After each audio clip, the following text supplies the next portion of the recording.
nga tinubos sa atong manunubos nga mao si Jesus. Iyang dakong gugma nga gihalad para kanato. Amor kon amor si paga. Kanang gugma sa Ginoo kinahanglan tumbasan nato og laing gugma, atong gugma. Mga ni gugma kung maigsoon niya ang atong City Palabras 2025. May buong ta daghang kay mga kahigayunan, mga dagkong hitabo, libot sa atong kalibutan. Makalilisang uban makalilipay, apan dili gyud mahabilin sa atong panumduman.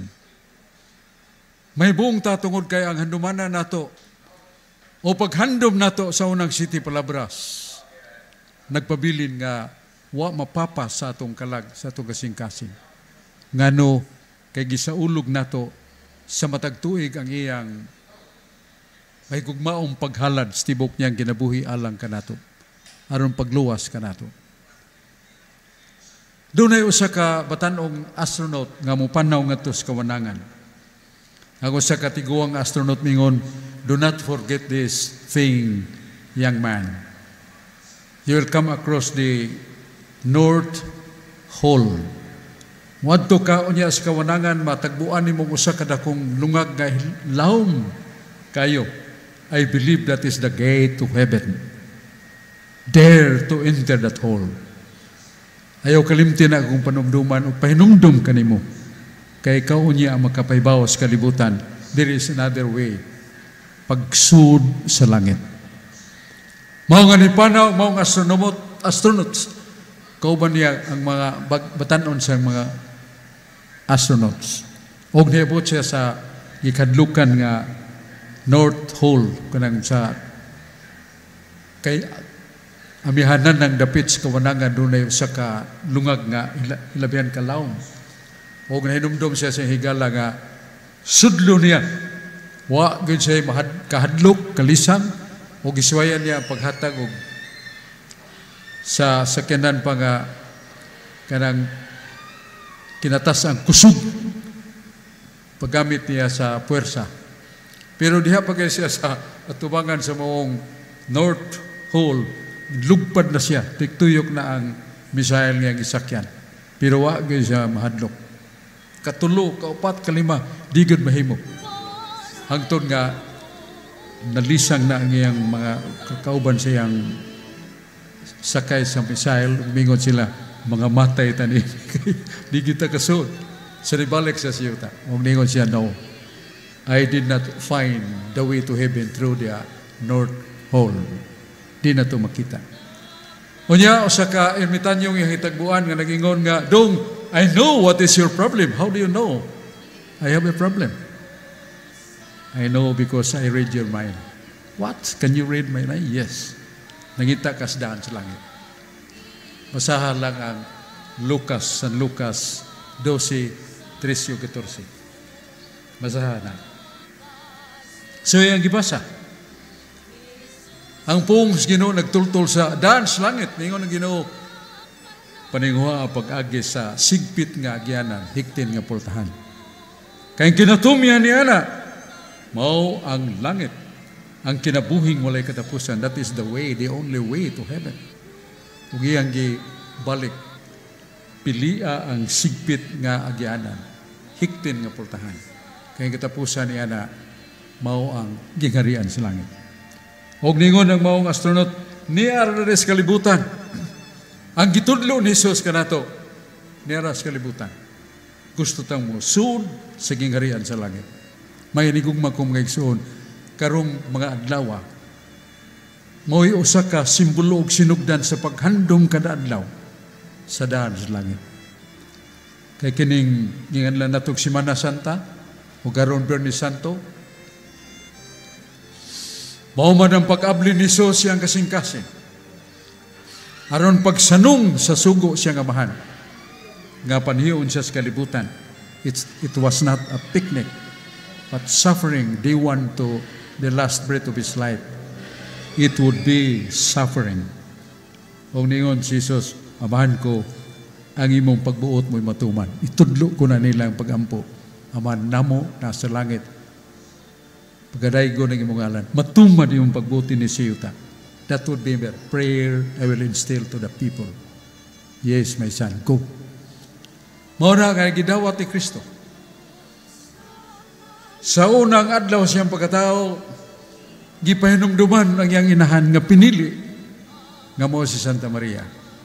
Nga sa pagsugod sa unang adlaw, pagsagop nimo sa bata nga manunubos, magantos kas kasakit. Mao nang gisulti ni Propeta Simeon nga dunay mahait nga espada nga ihansak sa imong kasing-kasing. Ang kahulugan, kasakit, pagantos, kagulanan, kapintas. Would you accept that? The woman, our Mother Mary says, yes. Mao nang pagkatao ni Jesus, pag-uhagi niya, nagkagubot si gawas.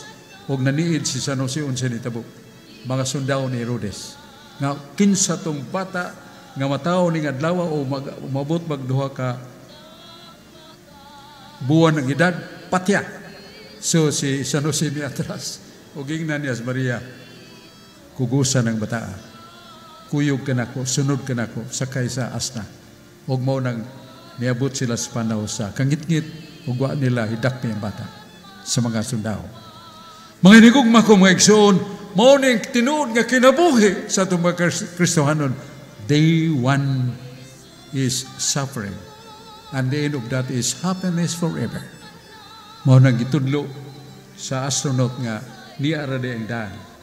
Mingon si Jesus, kung buot ka mo adto sa langit, agi siktin nga daan, sigpit nga pultahan, kaysa kinatumya niya na maong kinabuhing walay katapusan. Mao na mga higugma kong mga igsoon, doon ay niiduol kang Isus. Naibog siya sa kinabuhi ni Isus. Niya siya, Lord, may I follow you? Ug nilingi si Jesus, o gusto kang musunod ka nako, dong, ayaw kalimti, pasaan na imong cross. Pag dumili is ikaw galingon. Mabasa na sa San Lucas 9:23. O sa ipong ni Jesus niya itong batanon nga musunod ka niya, carry your cross and deny yourself every day.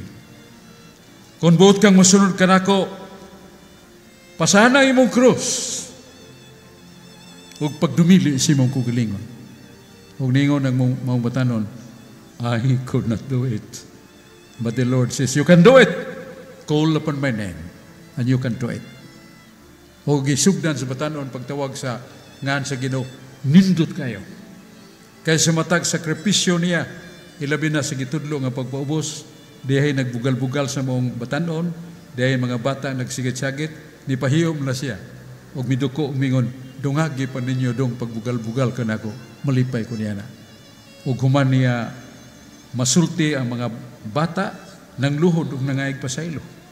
Ug nagaingon siya, how wonderful, the fruit of humility is so tremendous. That really instilled in me by Jesus. Mao na nga ang maong batanon nga nagsunod kang Hesus na santos gyud, nabalaan siya. Unya, sa laing bahin, gusto kong mo paambit kaninyo ning usa ka higala na akong nangingon. So, makaluwas ba ang relihiyon? Makaluwas bang relihiyon? Namo, sok di na makaluwas ang relihiyon. Ang makaluwas mo si Kristo. Di ba kasok na sa San Lucas 4:12. Nga ningon si Jesus nga, walay ngalan nga gihatag sa langit aron maluwas ang katauhan. Ang akong nga, Jesus, mao ni makaluwas. Mao ni sok nga, only Jesus can save us. Not really religion. Not really the church. Niya sultihan ako siya, nga dong tubagon ta ka na, pero doon ay istorya. Sa may istorya, ang pare ug ang doktor naglantugi. Ningon ang doktor, Padre, makaluwas bang relihiyon? Ang pare ningon, di pa ko mutubag ana. Ako'y mangutanan ni mo tubag ako. You are a physician, yes? Yes. Makaluwas ba ka, makatambal ba ka na ako? Kay tisison ba ko? Ningon ang doktor, Padre, sultihan ta ka. Doon na ito katambal nga kung ihatag ka ni mo. Mayog yun ka. Salamat kayo. Ningon ang pare, Doktor, kung kanang giresita ni mong tambal gihatag na ako, kung di na ako tumahon, mayo ba ko? Yung doktor, no, you can never be cured or healed again. Kinahanglan mo tumargyo ka aron maayo ka padre, sultihan ta ka. Daghan ng mga decision nga akong gitampalan ayo. Ngayon ang doktor, ang pare, di gyud maayo dili mo tumar. Yes, ingon doktor. Karon ako na mo tubag sa imong pangutana. Tinumdum ka sa imong pangutana nimo nako, kay numdum. Makaluwas magreliyon. Ingon ang pare, makaluwas. Samang ang tambal nimo makaluwas sa kamasakiton kun iya nang tumahon, mo sad ang relihiyon dong. Doktor, ang relihiyon makaluwas kun imo nang tumanon. What are the essences of religion? Please answer me. Yo siya, ako lang mangutana nimo unsa may buti may pasabot. Basaha ang Biblia. Nasa San Juan 5:24. Nga ningon si Jesus ang nagatuo kanako nagatuo sa mahan. Maluwas siya, makaangkon siya sa kaluwasan. Tungod siya ang pagtuo kanako. Mahunong ba diha? Sama na, doon na ba sumpay pa rin? Napa, naasan Mateo 19:17. Ang datong ulitaw, mingon, Ginoo, gusto kong musunod ni mo. Kutsa akong buhaton. Mingon si Jesus, kung gusto kang maluwas dong, tumana mga sugo. You can be saved when you obey the commandments of God. Mga hinigugma kong igsoon, mauni ang lintungan ay sa katinoon nga reliyon. Doon na kay pagtuo sa Diyos o doon na kay pagtuman sa mga sugo. Pareha sa imong gitubag, doktor. Nga ang tambal nga giresita, kung ako nang tumahon, maayo ko. Ang esensya og lintungan ay sa reliyon nga mong pagtuo pagtuman, makaluwas. Kanang reliyon na makaluwas. Kung dili ka mutuo, di ka mutuman, di siya ka makaluwas. Mangutana ko nimo, doktor, do you believe the Bible, the Scripture? Yung doktor natural. Mo niya mong gibasa kada adlaw. Karon, naman sa Biblia. Nga kinahanglan nga kung kita maluwas, doon na tayo pagtuo sa Diyos, doon na pagtuman siya mga sugo, nasayop ang Ginoo ni uwa. Hindi mo na doktor. Natural. Di na masayop ang Diyos. Padre, yes. So your question is answered. Makaluwas mang reliyon, makaluwas. Kung ikaw, mutuo kaniya, nga siya na igugma kanatong tanan, o mubawas na pagyugugma kaniya, pinagi sa atong pagtuman sa sugo. That is religion. So I answer, yes, ang reliyon makaluwas. Do you have any follow-up question, Doktor? Kasi wala na. Wala na, Padre. Nga naman, kaya nakahinumdum ko sa gisulti ni Santiago Apostol. Salamat kayo. Will you be happy when you refresh the words of St. James? Say yes. Sa may pong dito, doktor. Makaluwas ba ang pagtuo nga pagtuo lamang dili kayo. Ang pagtuo makaluwas kun ubanan sa buhat. Kay dunay duha ka matang sa pagtuo nga buhi o pagtuo nga patay. Ang pagtuo nga buhi, pagtuo nga inubanan sa buhat, inubanan sa pagtuman sa sugo sa Diyos. Pero ang pagtuo ngay buhat, patay. Mahinigugma kong maigsuon, may relihiyon ka ba o wa? Kung mingong kang wa ko'y relihiyon kay nagsalig na ko ni Kristo, unsay gisulti ni Kristo. Ang nagatuo ka nako, magatuman sa akong gisugo. Kapasa tingali kaniyana, na San Juan 14:12. If you believe myself, you must also obey what myself says to you. Mao ni mga hinigugma kong igsoon. Makaluwas ang relihiyon kung nato nang tuman. Kunya mo sumpay sila paingon, kanang iglesia sok makaluwas ba na? Naku ayaw ko pangutana na, lawom kayo na pangutana ha. Pero di ba ako gustubag, dili ako asaman. Nasa Biblia, nasa Efeso 5:23. Mayroon na itong Ginoong Kristo, ako maong iulo sa iglesia. Ang iglesia mo akong lawas. O akong pagaluwason ng akong lawas. What is the body of Christ? The church, ang iglesia. Ang iglesia niyang gitukod mo sa kabahin sa iyang kinabuhi ni Kristo. I am the head and the church is my body. And they cannot be separated. You cannot separate the head from the body. Dili ka makaputol sa aron ang puo ang nga maglutaw-lutaw dalaygon kadlukan ang mga tao kay anananggal tila lang pagtuo. Ang lawas ang maglakaw nga way mura sa nagpantasma kadlukan sa mga tao. So ayaw kalimot ang pagtuo ug kaluwasan atong gusto muipon ta sa iglesia. kay iglesia lawas ni Kristo. Si Kristo mong lawas. O gihang pagaluwason ang iyang iglesia. Mga hinigugma kong mga isuon. Kay karon mauman ang atong paghandom sa 2025 anniversary sa atong Ginoo karong adlaw, Biyernes Santo. Nakaandam na ba ko? Nakaandam na ba ta sa paghimaya sa Ginoo? Makaandam na ta sa pag-ingon sa Ginoo. Kung nahigugma ka kanako, tumana ako mga sugo.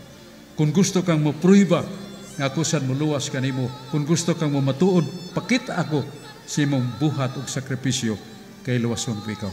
Naibaw ka, ni San Pablo, unsay giandam sa Ginoo. Mingon si Jesus ang akong giandam, mao ang gingharian sa langit. Wa pa makita sa mata, wa pa madungog sa dunggan, wa pa masud sa kasing-kasing.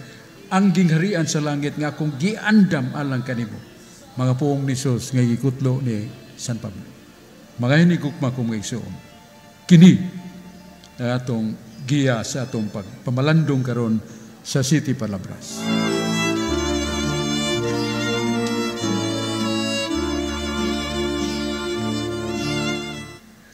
Mga igsoon, mga atong mga pasidungog pasalamat sa mga igsoon nato nga mipaluyo nining atong City Palabras. Atong yukmog pasalamat Sister Fee ug Bradley Tobarino sa Doros Group. Niya si Brad Cyril Velasco, Brad Tinalim, Brad Steve Bote, CFD International Propagator, si Honorable Bal Chung, Naga City, si Mr. Gabriel Yap, Engineer Alvin Rabaya, Mr. Brian Ong, Mr. Bibut Bukaw, Engineer Arnel Bacalso, Mr. Gilbert Yap, Engineer Ronnie Laborada, Emil Uberes, Dr. Nieves Nacario, Fred Gu, mo ni silang mga kaiksunan nato nga motubag sa mga atong gikinahanglan. Unya ang atong mga honorary sponsors nga nag-ampo sad para kanato, pero no material things supported, but more than that because they are honorary sponsors. Sila kining musunod, Honorable Congresswoman Ria Golias, Honorable Mayor Gerald Anthony Samsam Golias Jr., Honorable Vice Mayor Richard Francis Choi Fernandez Asnar, Councilor Eduardo Digul Golias III, Councilor Maning Cabriana, Councilor Rudy Cabigas, Councilor Gail Restauro, Councilor Danny Caballero, Councilor Attorney MacArthur Rocky Bass, Councilor Ferdinand P.D. Rapaya, Councilor Alito Bacaltos, Councilor Lester Daan, Councilor Ophelia F. Ilanan, Honorable Josepina Inday Consial, EBC President, Honorable John Van Excel Stauro Iski. Mga igsoon mo ni ato mga honorary sponsor ni sila sa ilang pagpaluyo o pagampo para nato. Nothing but that is more than money.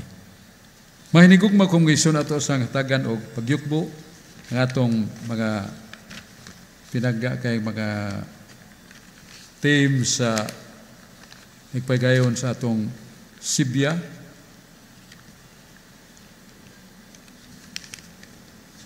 Nga mauning musunod sa DYHP RMN Cebu Facebook staffers. Ako na mo si Nemuel Quiñones, KP Susmeña, Nestor Homisilio, Jerome Yap, Gerald Albios, o si Dindo Kinataglan. Mao ni ang atong mga membro sa staff sa DYHP RMN Cebu. Niya makita data sa Facebook tibuok kalibutan. Mabot ning Facebook. O sa DYHP, usa sa mga strongest sa kabasayan, DYHP RMN Tatak Cebu. Salamat o atong binaon, Sister Yuli Rapana.